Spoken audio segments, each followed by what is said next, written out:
Assalamualaikum warahmatullahi wabarakatuh. Halo, berjumpa lagi di channel YouTube Atma.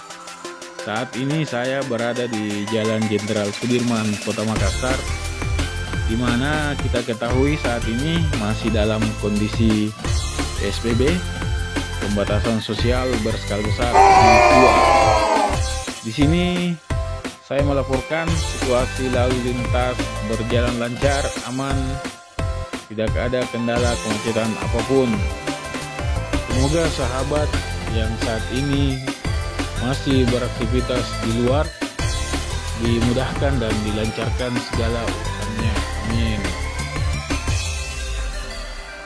Oke, untuk video kali ini sambil lagi di jalan, saya akan sharing menyangkut beberapa penyebab yang dapat membuat kopling kendaraan dengan transmisi manual cepat rusak.